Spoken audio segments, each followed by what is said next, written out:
वाशिम येथील lifeline multispecialist हॉस्पिटलला माननीय अमोल पाटणकर यांची विशेष भेट. प्रतिनिधी विश्वंभर भगत. नमस्कार, मी भाग्यश्री महाराष्ट्र न्यूज 24 लाईव्हमध्ये आपले स्वागत करते.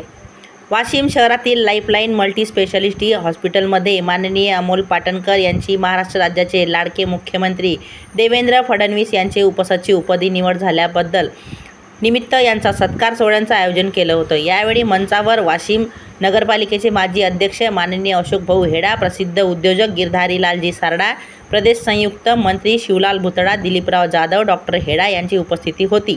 यावेळी सर्वप्रथम लाईफलाईन हॉस्पिटलचे संचालक डॉक्टर सौरभ भुतडा, शिवलाल भुतडा, सागर भुतडा यांच्याकडून अमोलजी पाटणकर यांचा भव्य दिव्य सत्कार करण्यात आला. वाशिम जिल्हा माहेश्वरी सभेतर्फे त्यांचा सत्कार करण्यात आला. यामध्ये जिल्हा अध्यक्ष कैलास मुंदडा, महासभा सदस्य राजकुमारजी मुंदडा, जिल्हा सचिव सुनील गट्टाणी, प्रदेश सदस्य निलेश सोमानी, संजय सारडा तसेच वाशिम तहसील माहेश्वरी संघटनचे अध्यक्ष आशिष हुरकट, शैलेश सोमानी यांनी सुद्धा सत्कार केला.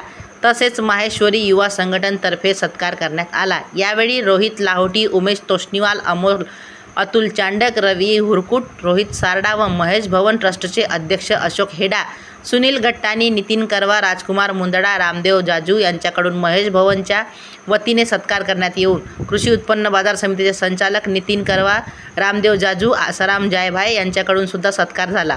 रिसोडच्या तोष्णीवाल परिवाराकडून सुद्धा सत्कार करण्यात आला. रिसोड तहसील संघटनचे सचिव श्याम पल्लड, उपाध्यक्ष विनोद लड्डा यांच्याकडूनही सत्कार करण्यात आला. कार्यक्रमाचे संचालन निलेश सोमानी यांनी केले.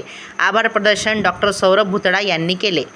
महाराष्ट्र न्यूज 24 लाईव्ह प्रतिनिधी विश्वंभर भगत तसेच मी भाग्यश्री यांच्यासह आपली रजा घेते. भेटूया पुढील बातमी सत्रात. नमस्कार. आपण स्वप्नात तरी विचार केला होता का की आपण 6-7 तासात मुंबईला पोहोचू? याला म्हणते व्हिजन.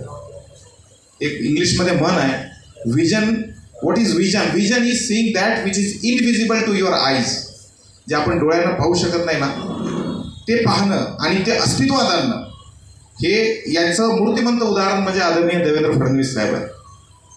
आपल्या जिल्ह्यातून आता दुसरा शक्तिपीठ महामार्ग सुद्धा जातोय.